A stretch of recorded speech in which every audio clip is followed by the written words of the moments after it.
ಎಲ್ಲ ನಮ್ಮ ಸೌಜನ್ಯ ಹೋರಾಟಗಾರರಿಗೆ ನಮಸ್ತೆ. ಎಲ್ಲರಿಗೂ ಗೊತ್ತಿರುವ ವಿಷಯನೇ, ಮಾಧ್ಯಮ ಮುಖಾಂತರವಾಗಿ ಎಲ್ಲ ಕಡೆನೂ ಸುದ್ದಿ ಆಗ್ತಾ ಇದೆ. ನೋಟಾ ಮತದಾನದ ಒಂದು ಸುದ್ದಿ ಜನರಿಗೆ ಗೊತ್ತಿರಲಿಲ್ಲ. ಆದರೆ ನೋಟಾ ಮತದಾನ ಅಂದರೆ ಏನಂತ ಕೇಳ್ತಾ ಇದ್ದಾರೆ. ಅದರಲ್ಲಿ ಏನೋ ಅಭ್ಯರ್ಥಿಯವರು ನಿಂತಿದ್ದಾರೆ ಅಂತ ಕೇಳ್ತಾ ಇದ್ದಾರೆ. ಅದರಲ್ಲಿ ಯಾವುದೇ ಅಭ್ಯರ್ಥಿಯರು ಇರುವುದಲ್ಲ. ನೋಟಾ ಮತದಾನ ಅಂತ ಹೇಳಿದರೆ ನಮಗೆ ಈ ಪಕ್ಷದಲ್ಲಿ ಇದರ ಯಾವುದರಲ್ಲೂ ನಮಗೆ ಈ ಅಭ್ಯರ್ಥಿಯಿಂದ ನಮ್ಮ ದೇಶದ ಅಭಿವೃದ್ಧಿ ಆಗ್ತಾ ಇಲ್ಲ.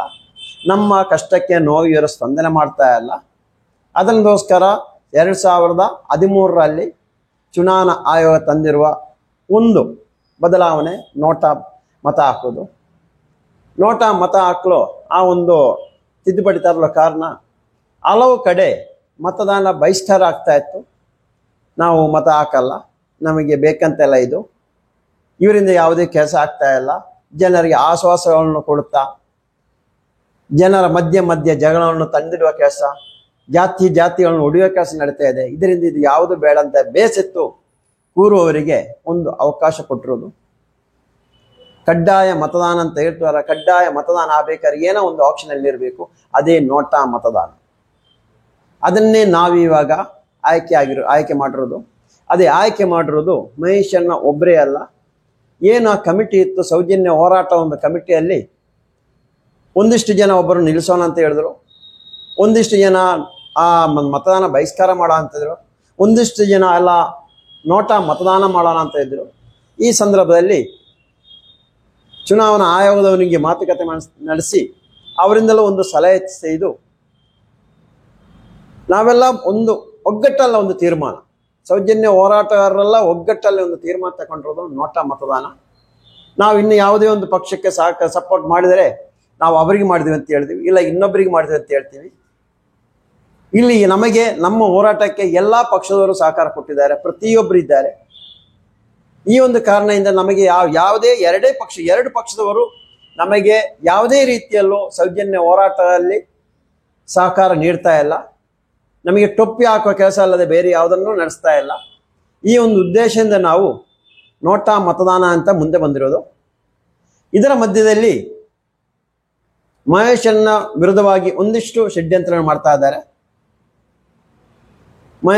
ಮಹೇಶಣ್ಣ ಅಣ್ಣನ ಮಗ, ಮಹೇಶ್ ಶೆಟ್ಟಿಯ ಅಣ್ಣನ ಮಗ ತನುಷ್ ಶೆಟ್ಟಿ ಕಾಂಗ್ರೆಸ್ ಅಭ್ಯರ್ಥಿಯ ಪರವಾಗಿ ಮತ ಪ್ರಚಾರ ಮಾಡುತ್ತಿದ್ದಾನೆ. ಮುಗ್ಧ ಹಿಂದೂಗಳನ್ನು ನೋಟಾ ಹಾಕುವಂತೆ ಪ್ರೇರೇಪಿಸುವ ಉದ್ದೇಶ ಏನು? ಹಿಂದೂಗಳ ಮತ ವಿಭಜನೆ ಆಗಿ ಕಾಂಗ್ರೆಸ್ ಗೆಲ್ಲುವ ಷಡ್ಯಂತ್ರ. ಮಹೇಶಣ್ಣ ಉತ್ತರ ನೀಡಿ, ನಿಮ್ಮ ಮತ ಕಾಂಗ್ರೆಸ್ಸಿಗ ಅಂತ ಕೇಳ್ತಾ ಇದ್ದಾರೆ.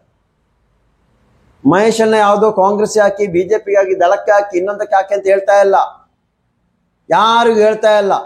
ಇಲ್ಲ ಅವರ ಮನೆಯಲ್ಲಿರೋರು ನೀವು ಇದಕ್ಕೇನೆ ಹಾಕಿ, ನಾನು ಇದಕ್ಕೆ ಹಾಕ್ತೀವಿ, ನಾನು ನೋಟ್ ಹಾಕ್ತೀನಿ ಅಂತಲೂ ಹೇಳ್ತಾ ಇಲ್ಲ. ಇಲ್ಲೋ ಇದು ಒಗ್ಗಟ್ಟಿನ ಸೌಜನ್ಯ ಹೋರಾಟಗಾರ ಒಗ್ಗಟ್ಟಿನ ತೀರ್ಮಾನ.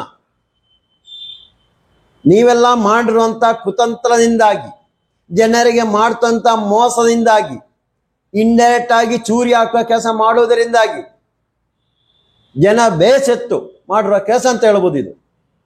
ಇದನ್ನು ಇನ್ನೊಂದು ರೀತಿಯಲ್ಲಿ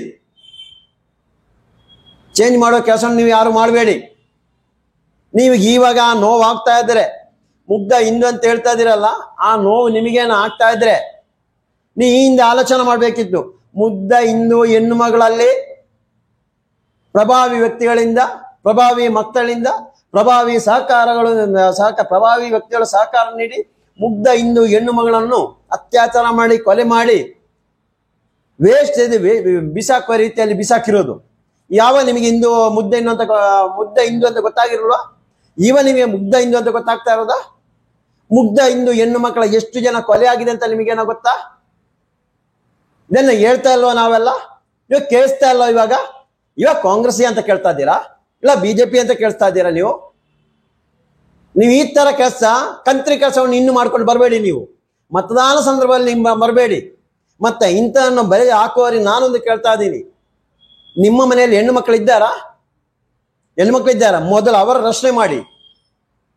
ಇವರೆಲ್ಲ ಹೋಗಿ ಬಿರೋದು ಏನು ಪ್ರಭಾವಿ ಅತ್ಯಾಚಾರಿಗಳ ಕಾಲಿಗೆ ಬೀಳ್ತಾ ಇದ್ದಾರೆ. ಅತ್ಯಾಚಾರಿಯಿಂದ ಸಿಗುವ ಪ್ರಸಾದವನ್ನು ತಗೊಳ್ತಾ ಇದ್ದಾರೆ. ಅವ ನಾಳೆ ನಿಮ್ಮ ಮನೆಗೂ ಬರ್ಬೋದು. ಏನು ಕಾರ್ಯಕರ್ತ ಏನಂತ ಹೇಳಿದಲ್ಲ, ಸೌಜನ್ಯ ಹೋರಾಟಕ್ಕೆ ಹೋಗುವಾಗ ಹೋಗ್ಬೇಡಿ, ಮೇಲಿಂದ ಆದೇಶ ಇದೆ ಅಂತಲ್ಲ, ಮೇಲಿಂದ ಆದೇಶ ಇದೆ ಅಂತಲ್ಲ. ಇವಾಗ ಏನು ಬರ್ತಾ ಇಲ್ವಾ ಆದೇಶ? ಬರ್ತಾ ಇಲ್ವಾ? ಮೊದಲನಾಗಿ ಒಂದು ವಿಷಯ ಮಾಡಿ, ನೀವು ಈ ತರ ಬರೆದು ಹಾಕೋರು, ಈ ರೀತಿಯಲ್ಲಿ ಕಾರ್ಯಕರ್ತರು, ನೀವು ಒಂದೇ ಆಲೋಚನೆ ಮಾಡಿ, ಸೌಜನ್ಯ ನನ್ನ ಅಕ್ಕ ತಂಗಿ, ಇಲ್ಲ ನಮ್ಮ ಕುಟುಂಬದ ಹೆಣ್ಮಗಳು, ಇಲ್ಲ ಸೌಜನ್ಯ ತಾಯಿ ಕುಸುಮ ನನ್ನ ತಾಯಿ ಎಂಬ ಒಂದು ಭಾವನೆಟ್ಟು ಬೀದಿಯಲ್ಲಿ ಹೋರಾಟ ಮಾಡುತ್ತಾ ಕಣ್ಣೀರಾಗ್ತಾ ಬರುವಾಗ, ನಿಮ್ಮ ತಾಯಿ ಆದರೆ, ನಿಮ್ಮ ಅಕ್ಕ ತಂಗಿ ಆಗಿದ್ದರೆ ಸೌಜನ್ಯ ಯಾವ ರೀತಿಯಲ್ಲಿ ಈ ಮತಬೇಟೆಗೆ ಬರ್ತಾ ಇರುವ ಜನಪ್ರತಿನಿಧಿಗಳು, ಚುನಾವಣೆ ನಿಂತವರಿಗೆ, ಇಲ್ಲ ಇಂಥ ಮಾತುಗಳನ್ನು ಆಡುವವರಿಗೆ ನೀವು ಯಾವ ರೀತಿಯಲ್ಲಿ ಉತ್ತರ ಕೊಡ್ತಾ ಇದ್ದೀರ ನೀವಾಗೆ ಆಲೋಚನೆ ಮಾಡಿ. ನಾವು ಕೊಡುವಂತ ಉತ್ತರ ಅಲ್ಲ. ನಾವು ಯಾವುದೇ ಪಕ್ಷ ನೋಡಿ ಕೆಲಸ ಮಾಡ್ತಾ ಇಲ್ಲ. ನಮಗೆ ಯಾವುದೇ ಒಂದು ಪ್ರಯೋಜನ ಇಲ್ಲ. ಗೊತ್ತು, ಕಾಂಗ್ರೆಸ್ ನೀವು ಹೇಳ್ಬೋದು, ಕಾಂಗ್ರೆಸ್ ಸರ್ಕಾರ ಅವ್ರು ಮಾಡಿಸ್ಬೇಕಂತ. ಕಾಂಗ್ರೆಸ್ ಸರ್ಕಾರ 8-9 ತಿಂಗಳಾಗ್ತಾ ಇದೆ. ಅಕ್ವಿಟಲ್ ರಿವ್ಯೂ ಕಮಿಟಿ ರಚನೆ ಮಾಡಿ ಅಂತ ಹೇಳಿ ಮಕ್ಕಳ ವಿಶೇಷ ನ್ಯಾಯಾಲಯದಿಂದ ಆದೇಶ ಆಗಿರೋದು. ಆದ್ರೂ ಅದನ್ನು ಚಾಪೇಡಿಯಲ್ಲಿ ಇಟ್ಟು ನಿದ್ದೆ ಮಾಡ್ತಾ ಇದ್ದಾರೆ ಇವರು. ಇನ್ನೊಂದು ಕಡೆ ನಾವು ಬಂದ್ರೆ ಮಾಡಿಸಿಕೊಡ್ತೀವಿ ಅಂತ ಕೆಲವರು ಹೇಳ್ತಾ ಇದ್ರು. ಇದೇನೇ ನೀವು ಮಾಡಿಸ್ಕೊಡೋದು, ನ್ಯಾಯ ಕೊಡಿಸ್ತಾ ಇರೋದು? ಬಿಜೆಪಿಯವರು ನಾವು ಕೇಂದ್ರ ಪ್ರಧಾನಿ ಹೊರತ ಕರ್ಕೊಂಡು ಹೋಗ್ತೀವಿ, ಮುಂದಿನ ತನಿಖೆ ಮುಂದುವರಿಸಬಹುದು, ಇಲ್ಲ ನಾವು ನಿಮಗೆ ಸಹಕಾರ ಅಂತ ಕೊಡ್ತೇವೆ ಅಂತ ಎಲ್ಲಿದ್ದೀರಿ ಸ್ವಾಮಿ? ಪ್ರಧಾನಿ ಹತ್ರ ಕರ್ಕೊಂಡು ಹೋಗಿದ್ದೀರಾ? ಇಲ್ಲಿ ಒಂದು ಹೆಣ್ಣು ಮಗಳು ರಂಗೋಲಿ ಹಾಕಿದ್ರೆ, ಒಂದು ಒಳ್ಳೆ ಶೂ ಹಾಕೊಂಡು ಶಾಲೆಗೆ ಓಡ್ತಾ ಹೋದ್ರೆ, ಒಳ್ಳೆ ಒಂದು ವಿದ್ಯಾಭ್ಯಾಸಗಳ ಅತಿ ಹೆಚ್ಚು ಮಾರ್ಕ್ ಪಡೆದ್ರೆ, ಅಷ್ಟೊತ್ತಿಗೆ ಟ್ವಿಟರ್ ಅಲ್ಲಿ ಸ್ಪೀಚ್ ಮಾಡ್ತಾ ಇದ್ರಲ್ಲ, ಅಭಿವೃದ್ಧಿ ಆಗಿದೆ ಅಂತ. ಇದು ದಕ್ಷಿಣ ಕನ್ನಡ ಜಿಲ್ಲೆಯಿಂದ ದೆಹಲಿ ತನಕ ಹೋರಾಟ ಮಾಡಿ ಅಲ್ಲಿ ಬಂಧನಕ್ಕೊಳಪಟ್ಟು ಇಷ್ಟೆಲ್ಲ ಸುದ್ದಿ ಆದ್ರೂ ಮೋದಿಜಿಯವರಿಗೆ ಗೊತ್ತಾಗ್ತಾ ಅಲ್ವಾ? ಇದೇನ ಹೆಣ್ಣು ಮಕ್ಕಳ ರಕ್ಷಣೆ ಮಾಡ್ತಾ ಇರೋದು? ಮಾಡಿರೋದು ನಿಮ್ಮ ಏನ ಸಂಸದರಿದ್ರೆ, ನಿಮ್ಮ MLA ಇದೆ, ಅವರೇ ಕೇಳಿ ನೀವು ಈ ಮಾತನ್ನು. ಮಹೇಶನ್ನೇ ಕೇಳಿಕೆ ಬರಬೇಡಿ. ನೀವು ಮಹೇಶನ್ನೇ ಕೇಳಿಕೆ ಆಗಿಲ್ಲ. ನಿಮ್ಮ ಮನೆ ಹೆಣ್ಣು ಮಕ್ಕಳ ರಕ್ಷಕರಾಗಿ ನಿಂತ ಸೌಜನ್ಯ ಹೋರಾಟಗಾರರು, ನಮ್ಮಂತ ಮಹೇಶನ್ನಂತ ಸೌಜನ್ಯ ಹೋರಾಟಗಾರರು ಇವತ್ತು ಬೀದಿಗಿಳಿದು ಹೋರಾಟ ಮಾಡುವುದರಿಂದಾಗಿ ಕರ್ನಾಟಕ ಎಷ್ಟೋ ಜನ ಹೆಣ್ಣು ಮಕ್ಕಳ ಜೀವ ಉಳಿಸಿದ್ದಾರೆ. ಅದನ್ನ ಅರ್ಥ ಮಾಡ್ಕೊಂಡಿರ್ಬೇಕು. ಹೆಣ್ಣು ಮಕ್ಕಳ ರಕ್ಷಣೆಗೋಸ್ಕರ ಕಾನೂನು ಬಲಪಡಿಸಬೇಕು. ಈ ಉದ್ದೇಶದಿಂದ ಇವಾಗ ನೋಟ ಮತದಾನಗಳ ಕೈ ಹಾಕಿರೋದು. ಕಾನೂನಲ್ಲೇ ತಿದ್ದುಪಡಿ ಆಗಬೇಕು. ನೋಟ ಮತದಾನ ಆದ್ಯತೆ ಹೆಚ್ಚಾಗಬೇಕು. ಇದು ನಮ್ಮ ಉದ್ದೇಶ. ಯಾವುದೇ ಒಂದು ಪಾರ್ಟಿನ ಸೋಲಿಸಲಿಕ್ಕೆಲ್ಲ ನಾವು ಮಾಡ್ತಾ ಇರೋದು. ನೀವು ಹೇಳ್ತಾ ಬರೋಣ ದೇಶ ಅಂತ. ದೇಶ ನಾವಿದ್ರೆ ದೇಶ, ನಮ್ಮ ರಕ್ಷಣೆ ಇಲ್ಲದ್ರೆ ಮತ್ತಿನ್ನ ದೇಶ, ನಾವು ಜೀವಂತವಾಗಿಲ್ಲ ಮತ್ತಿನ್ನ ದೇಶ. ನೀವು ಅದಕ್ಕೆ ಹೇಳಿ ಉತ್ತರ. ನಾವಿಲ್ಲ ಅಮೆಜಾನ್ ಕಾಡಾಗುತ್ತೆ ಅಷ್ಟೇ, ದೇಶ ಅಂತ ಆಗಲ್ಲ. ಅದು ಕಾಡಿಲ್ಲ, ಮರುಭೂಮಿ ಆದ್ರೆ ಮರುಭೂಮಿ ಆಗಿರುತ್ತೆ. ಇವಾಗ ಕೆಲವೊಂದು ಪಕ್ಷದವರು ಎಚ್ಚೆತ್ತುಕೊಂಡು ಕೆಲವೊಂದು ರೀತಿಯಲ್ಲಿ ಜಾಲತಾಣದಲ್ಲಿ ನೋಟ ಅಭಿಯಾನದ ವಿರುದ್ಧವಾಗಿ ಹೇಳಿಕೆಗಳನ್ನು ನೀಡ್ತಾ ಇದ್ದಾರೆ. ಅದರಲ್ಲಿ ಒಂದು ಯೋಚಿಸಿ. ದಕ್ಷಿಣ ಕನ್ನಡ ಲೋಕಸಭಾ ಕ್ಷೇತ್ರದಲ್ಲಿ ಕಳೆದ ಬಾರಿ 46,000 ಮತ ಪಡೆದ SDPI ಈ ಬಾರಿ ತಮ್ಮ ಸಮುದಾಯದ ಮತ ವಿಭಜನೆ ತಡೆಯಲು ಸ್ಪರ್ಧಿಸದೆ ಕಾಂಗ್ರೆಸ್ ಪಕ್ಷಕ್ಕೆ ಬಹಿರಂಗವಾಗಿ ಬೆಂಬಲಿಸಿದೆ. ಈ ಬಾರಿ ಕಣದಲ್ಲಿ ಒಬ್ಬನೇ ಒಬ್ಬ ಮುಸ್ಲಿಂ ಅಭ್ಯರ್ಥಿ ಕೂಡ ಇಲ್ಲ. ಎಲ್ಲರೂ ಒಂದಾಗಿ ಈ ಬಾರಿ ಯಾರ ಕೈ ಬಲಪಡಿಸಬೇಕೆಂದು ಈಗಾಗಲೇ ನಿಶ್ಚಯ ಮಾಡಿಕೊಂಡಿದೆ. ಆದರೆ ನಾವು ಜಾತಿ ನೆಪದಲ್ಲಿ, ನೋಟ ಅಭಿಯಾನದ ನೆಪದಲ್ಲಿ ನಮ್ಮ ಅಮೂಲ್ಯವಾದ ಮತಗಳನ್ನು ಹಾಳು ಮಾಡದಿರೋಣ. ಸಂಘಟಿತವಾಗಿ ನಾವು ಮತದಾನ ಮಾಡೋಣ. ಎಷ್ಟು ಸುಂದರವಾಗಿ ಬೆಳವಣಿಗೆ ಬರೆದಾರಲ್ಲ, ಎಷ್ಟು ಸುಂದರವಾಗಿ. ನಿಮಗೆಲ್ಲ ಈ 6 ತಿಂಗಳು 7 ತಿಂಗಳ ಹಿಂದೆ ಬೀದಿಯಲ್ಲಿ ಹೋರಾಟ ಮಾಡ್ತಾ ಇರೋ ನೀವು ಸತ್ತಿದ್ದೀರ. ನೀವು ಮಣ್ಣು ತಿಂತಾ ಇದ್ದೀರ. ನೀವು ಒಂದು ಹೆಣ್ಣು ಮಗಳಿಗೆ ನ್ಯಾಯಕ್ಕೋಸ್ಕರ ಅನ್ಯ ಸಮುದಾಯ ಧರ್ಮಸ್ಥಳ ಗ್ರಾಮದಲ್ಲಿ ನಮ್ಮ ಹಿಂದೂ ದೇವರನ್ನಿಟ್ಟು ಪೂಜೆ ಮಾಡುತ್ತಾ, ಇಂದು ಹೆಣ್ಣು ಮಕ್ಕಳು ಕೊಲೆ ಮಾಡುತ್ತಾ, ಇನ್ನು ಹೆಣ್ಣು ಮಕ್ಕಳು ಹಾಗೂ ಅವರೊಂದಿಗೆ ಬರುವವರನ್ನು ಕೊಲೆ ಮಾಡಿ ತಿಂತಾ ಇರುವ ವಿರೋಧವಾಗ ಮಾತಾಡುವಾಗ ನೀವು ಸತ್ತಿದ್ದೀರ. ನೀವೆಲ್ಲ ನೀವು ರಾಜಕೀಯ ಮಾಡ್ಲಿಕ್ಕೆ ಇಳಿದಿದ್ದೀರಾ? ಈ ಹಿಂದೆ ಗೆಳಿಸಿ ನಾವೆಲ್ಲ ಸೇರಿಸಿ ಗೆಳಿಸಿಬಿಟ್ಟು ಅವ್ರಿಗೆ ಕೇಳ್ರಿ.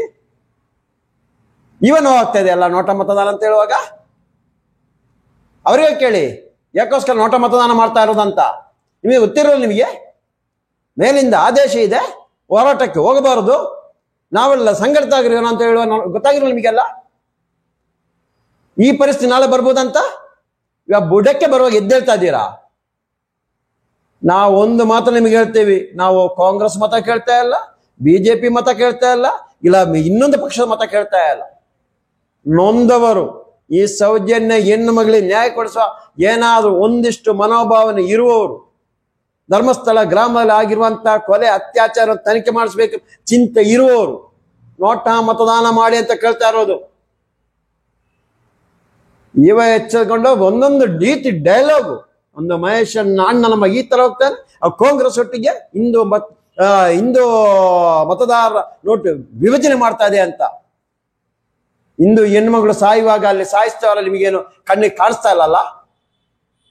ಇದರಲ್ಲಿ ನೀವು ಹೇಳುವಂಗೆ ಹಿಂದೂವರ ಮಾತ್ರ ಅಲ್ಲ, ಮುಸ್ಲಿಮ್ಸ್ ಸಮೇತ, ಮುಸ್ಲಿಂ ಸಮುದಾಯ ಸಮೇತ ನಮಗೆ ಸಹಕಾರ ಕೊಡ್ತಾ ಇದ್ದಾರೆ ಗೊತ್ತಾ ನಿಮಗೆ. ಅವರು ಸಮೇತ ನೋಟ ಮತದಾನ ಮಾಡ್ತಾ ಇದ್ದಾರೆ ಸೌಜನ್ಯ ಹೆಣ್ಣು ಮಗಳಿಗೋಸ್ಕರ. ನಮ್ಮ ಮನೆಯಲ್ಲೂ ಹೆಣ್ಣು ಮಕ್ಕಳಿದ್ದಾರೆ, ನನ್ನ ತಾಯಿಯ ಹೆಣ್ಣು, ನನ್ನ ಅಕ್ಕ ತಂಗಿರ ಹೆಣ್ಣು ಇದ್ದಾರೆ, ನಮ್ಮ ಕುಟುಂಬದಲ್ಲಿ ಹೆಣ್ಣು ಮಕ್ಕಳಿದ್ದಾರೆ ಎಂಬ ಚಿಂತೆಯಿಂದ ನೀವು ಅದನ್ನು ಅರ್ಥ ಮಾಡ್ಕೊಂಡು ಏನೋ ಬರೆದಾಕಿ. ನೀವೆಲ್ಲ ನೀವು ಏನೇ ಹೇಳಿದ್ರು ನಮ್ಮ ಜನರ, ನಮ್ಮ ಮತದಾರರ ಮನಸ್ಸಿಗೆ ಮುಟ್ಟಿ ಆಯ್ತು. ನೋಟ ಮತದಾನ ಇದ ಕಾಂಗ್ರೆಸ್ ಬಿಜೆಪಿ ಯಾವುದೋ ಒಂದು ಇಲ್ಲ. ನಮಗೆ ಕಾನೂನು ತಿದ್ದುಪಡಿ ಆಗ್ಲೇಬೇಕು. ಇನ್ನು ಮುಂದಿನ ಯಾವುದೇ ಚುನಾವಣೆ ಬರುವಾಗ ಅರ್ಥ ಮಾಡ್ಕೊಂಡ್ರೆ ಇವತ್ತು ಇವರಿಗೆ ಇದು ಇನ್ನಾದ್ರೂ ಏನು ಮಾಡಿ ನ್ಯಾಯ ಕೊಡಿಸಿದ್ರೆ ಮುಂದಿನ ಚುನಾವಣೆಯಲ್ಲೂ ಇದೇ ತರ ಆಗುವುದು ಅಂತ ಆಲೋಚನೆ ಮಾಡಿ. ಎಚ್ಚೆತ್ತುಗಳ ನೀವು ಎಚ್ಚೆತ್ಕೊಳ್ಳಿ. ನೀವು ಈ ತರ ಬರೆದಾಗ್ತಾ ಇದಾರಲ್ಲ, ನೀವು ಎಚ್ಚೆತ್ಕೊಳ್ಳಿ ಅಂತ ಈ ಮೂಲಕ ಸೌಜನ್ಯ ಹೋರಾಟ ಅವರು ಹೇಳಲಿಕ್ತಾ ಇದೀವಿ.